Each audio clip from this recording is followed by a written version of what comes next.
అక్కడ ఆయన అరెస్ట్ చేశారని తెలిసింది, మన అల్లు అర్జున్ గారిని. పాపం నిజంగా నాకు బాధేస్తుంది. ఎందుకంటే ఎన్ని కుట్ర రాజకీయాలండి, ప్రతి చోట ఈయన చేతులు ఉంటాయి, అందులో సందేహం ఏమీ లేదు. ఇక్కడ 29 మంది మన గోదావరి పుష్కరాల్లో చనిపోతే మరి ఇతను ఎన్నిసార్లు అరెస్ట్ చేసి జైల్లో పెట్టాలండి? చంద్రబాబు గారిని ఎన్నిసార్లు చేయాలి? అదేవిధంగా కందుకూరులో దాదాపుగా 9 మందిని చంపేశాడు ఈయన. మీటింగ్ ఇరుకు సందులో మీటింగ్ పెట్టి, ఇరుకు సందు, అందులో పాపం తొక్కిసలాట జరిగినట్టు తన కోసం జనం విపరీతంగా వచ్చినట్టు చేయటం కోసం, మీడియా కోసం అక్కడ అట్లాగే చేసి 9 మందిని చంపాడు. చీరల పంపిణీలో 3 ఆడవాళ్ళు ప్రాణాలు కోల్పోయారు.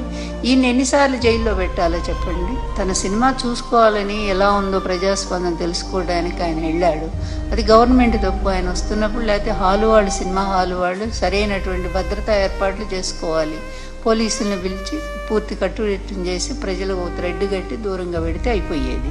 వాళ్ళు అవేమీ చేయలేదు కదా, అది తప్పు. అల్లు అర్జున్ ఎలా అవుతుందండి? మరి ఇంతమందిని చంపినటువంటి చంద్రబాబు నాయుడు ఏమో శుభ్రంగా ఉన్నాడు, తెలియక జరిగిన దాని మీదేమో ఆ అబ్బాయిని అరెస్ట్ చేస్తారా?